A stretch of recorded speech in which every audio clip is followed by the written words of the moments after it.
I will never forget the day I met Jack, as if it were only yesterday. I could be found sipping the lowest priced coffee in a small cafe, my human soul somewhere behind furrowed brows amid a gust of planning and organizing. Then he walked through the door like a scene from a film. No bright lights had come on, and no music began to blare. It was only the bell over the door giving him away as old coffee mixed with his cologne washed up through our shared vents. "Is this seat taken?" he asked, pointing to the chair opposite me with a charming smile. "Looks free to me," I replied, trying to act cool and not show how surprised I was by his sudden arrival. We started chatting, and it felt like we were made for each other. He liked all the same things I did, from binge-watching the same cheesy TV shows to debating the best pizza topping. And yes, it's pineapple. Fight me on it. Soon we were dating seriously, not just hanging out now and then. It was like I'd known him all my life. Before long, we were even talking about marriage. That's when the trouble started. His parents, let me tell you, were tough to deal with. The first time I met them, it felt like walking into a lion's den wearing a steak. They had a way of smiling while sizing you up, deciding if you were good enough or not. "So you're the girl Jack can't stop talking about," his mom said, her tone anything but friendly. "Guilty as charged," I replied, trying not to let her get to me. They quickly made it clear they wanted us to sign a prenuptial agreement. No, I'm not after anyone's money, but I didn't like how they approached it. "I'll sign your prenup," I told them, but on one condition. If one of us cheats, the cheater has to pay up to $200,000. Jack looked as if I'd hit him with a fish. "Babe, I'd never cheat on you," he said, looking serious. "Yeah, well, my ex said the same thing before I caught him cheating," I said. "So it was this deal or nothing." He agreed, and so did his parents, although they looked pretty sour about it. We thought that was the end of that issue, but we were wrong. One evening, we were snuggled up on our old creaky couch. We kept saying we'd replace it, but never did because it was our special spot. The TV was on, but we weren't really watching. We were too excited, planning a trip to Switzerland we knew we couldn't really afford, but were determined to make happen. Think about it, Jack. The food, the wine, the art. "We have to go," I said, my eyes lit up with excitement. Jack laughed and hugged me closer. "Emma, you had me at food, but let's be real. Our bank account is more suited for camping in the backyard than a romantic trip to Luzerne." I nudged him playfully. "So we'll save.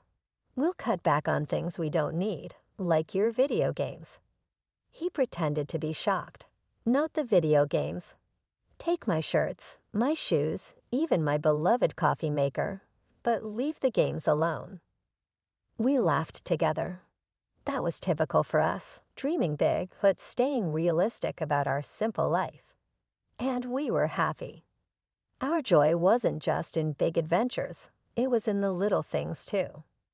Like how Jack would make breakfast on Saturdays. He couldn't really cook, but he had somehow mastered scrambled eggs and toast, which he'd serve with his terrible coffee.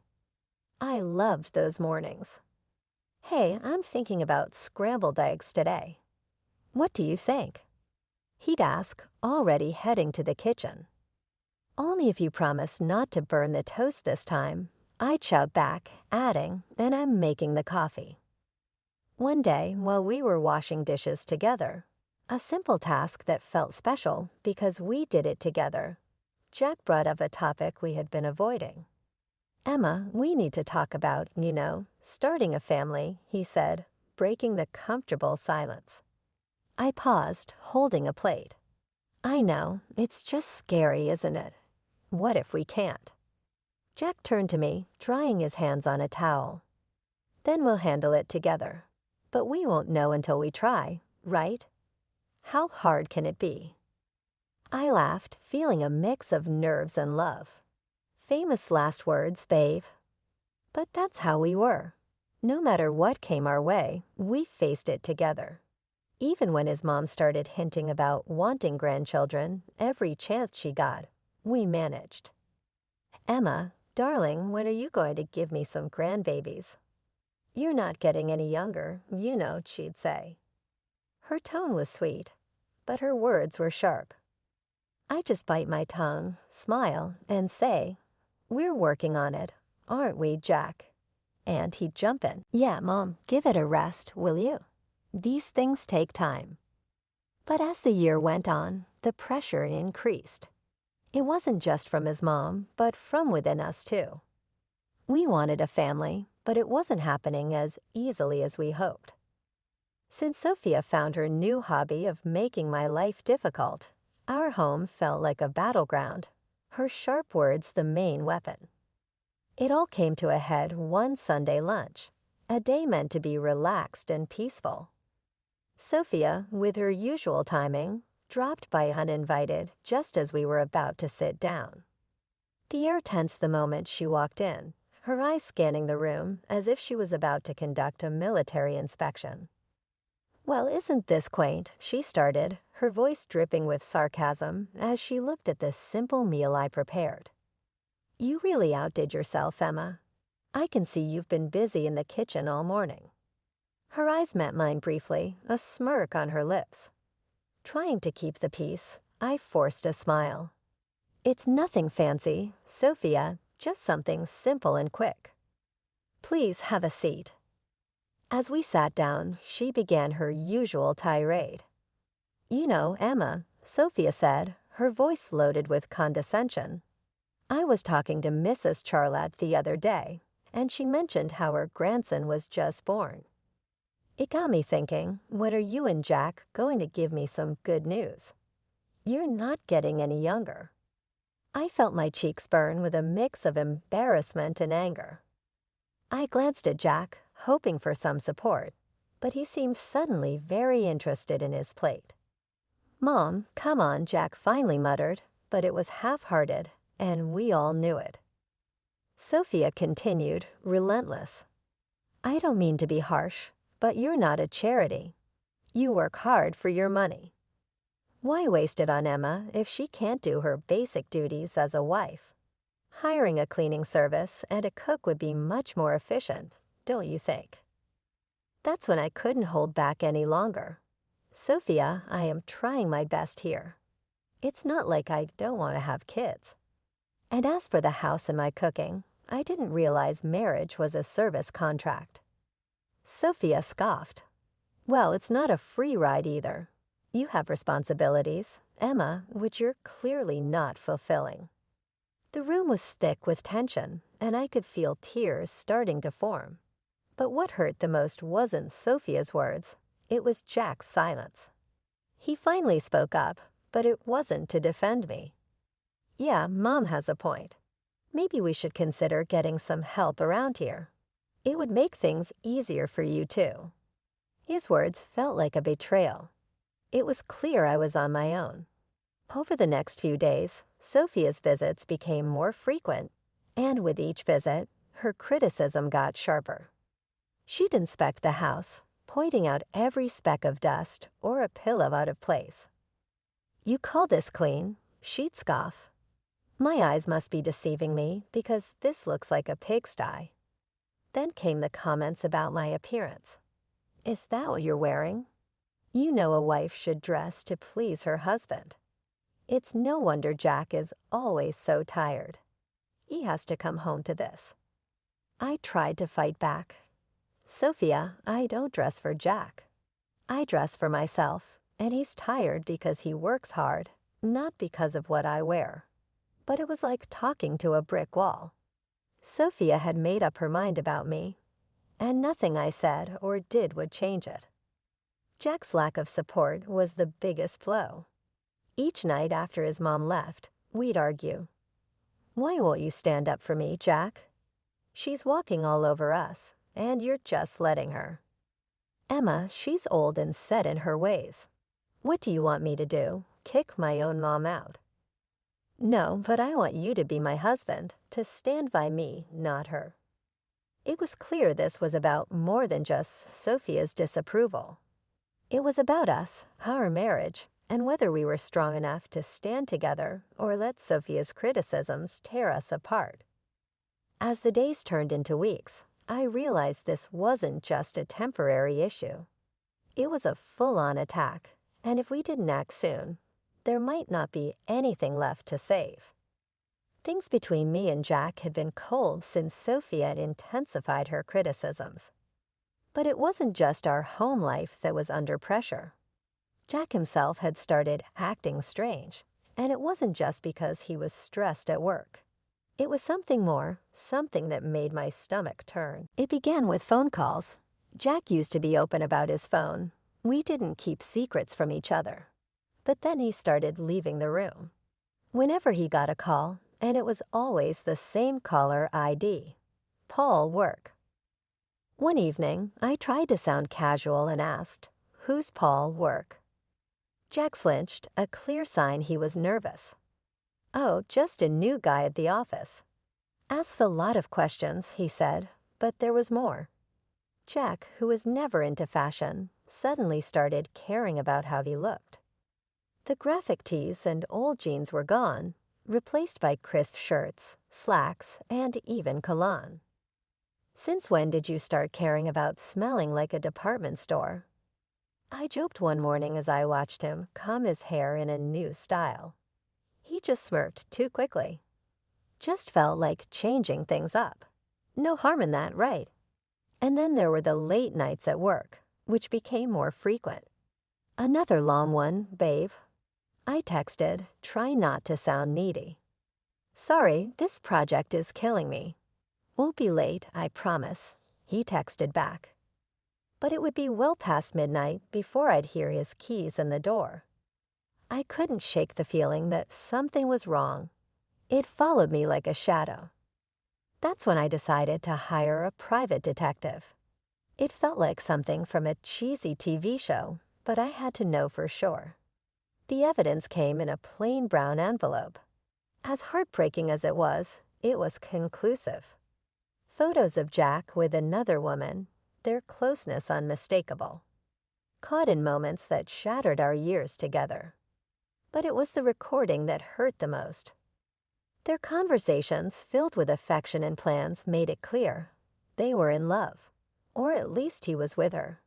I sat there with the evidence laid out in front of me, feeling a cold realization. This was the proof I might need if we ended up in a tough divorce. The photos captured moments stolen from our life together, and the recorded words betrayed every "I love you" he had ever whispered in my ear. But I kept it all to myself, a painful burden I chose to bear alone. I wasn't ready to confront him, not yet. I needed a plan, a way to handle the collapse of our marriage while keeping my dignity. The following days passed in a blur.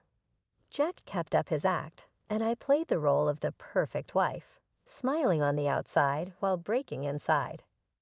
Our conversations became a careful dance around the truth, each word measured, every laugh forced. "Everything okay, Em? You've been quiet," Jack would ask, his concerns sounding real. "Yeah, just tired, you know." "Work's been crazy," I'd reply, the lie bitter in my mouth.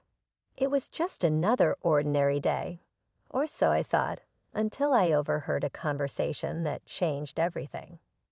I was passing by Jack's office, the door slightly open, when I heard their voices. It was Jack and his mother, Sophia, and they weren't just making small talk.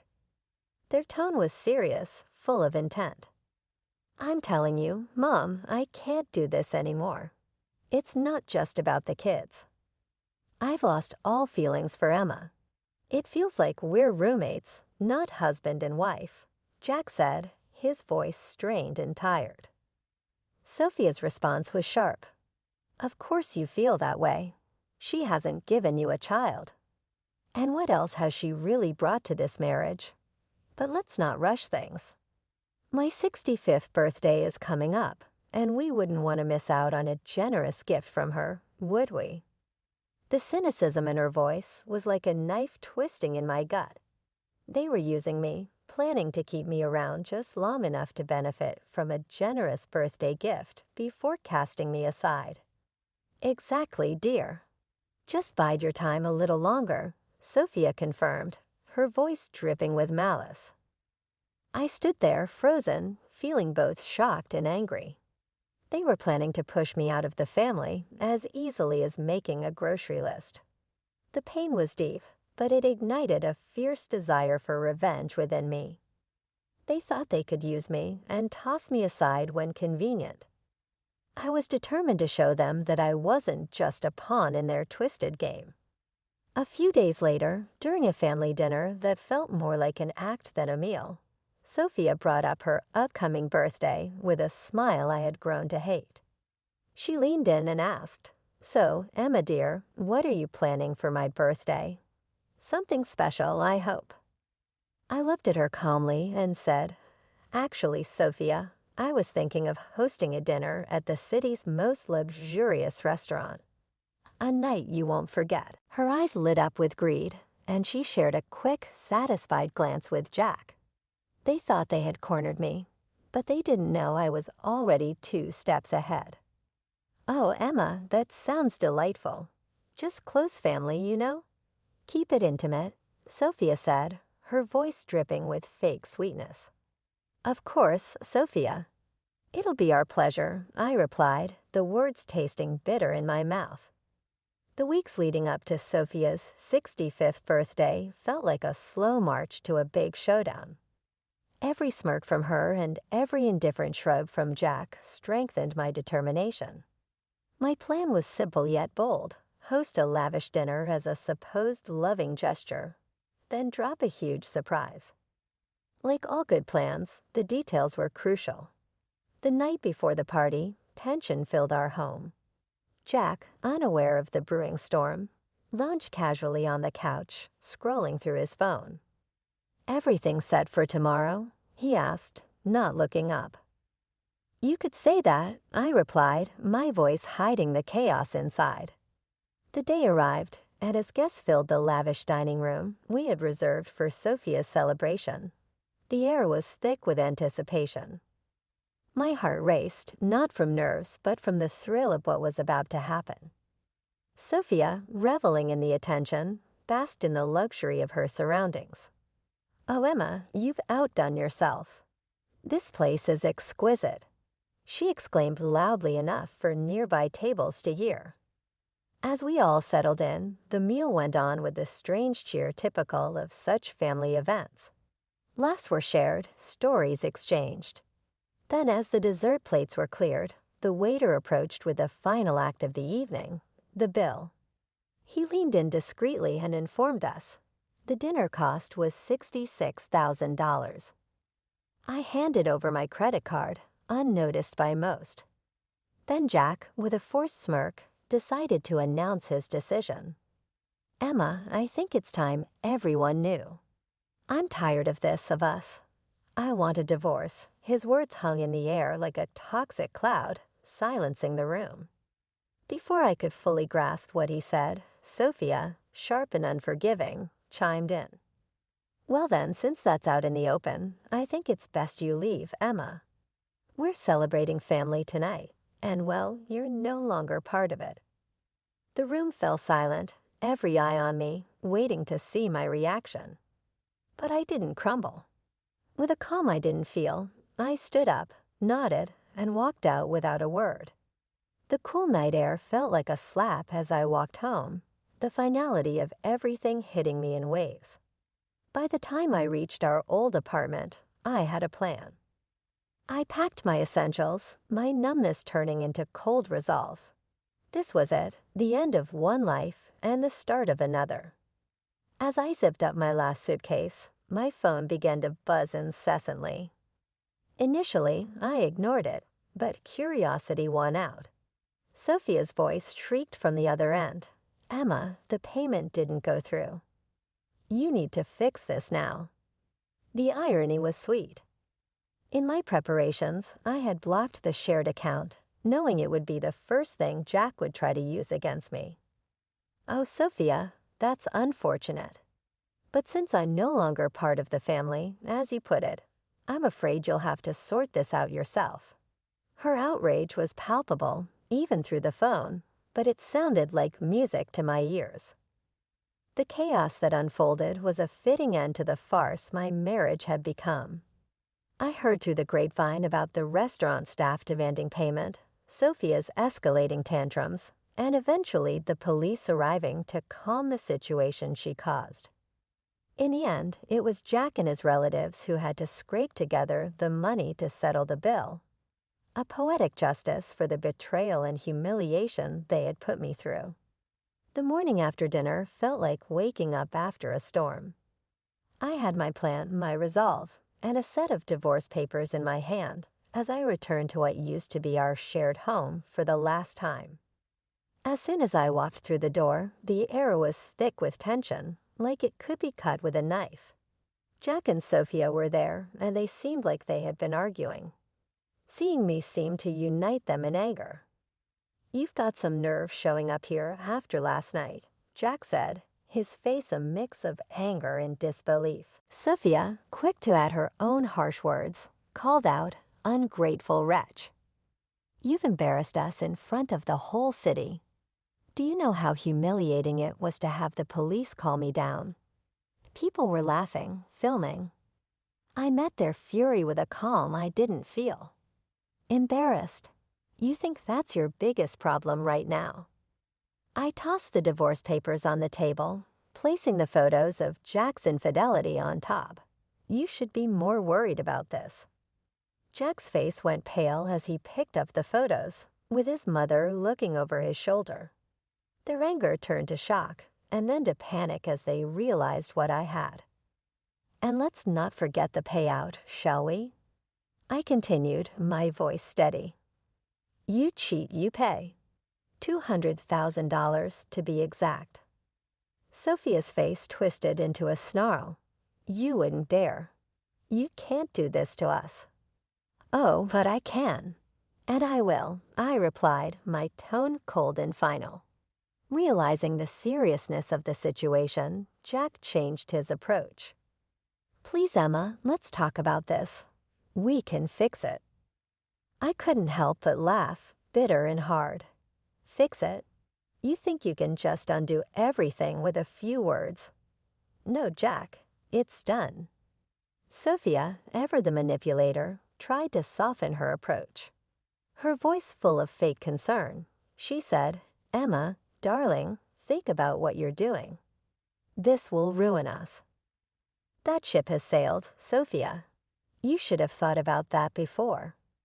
Their begging turned to pleading, their words a desperate scramble to salvage what they could. But my mind was made up. I was done being the victim, done with their lies and manipulations.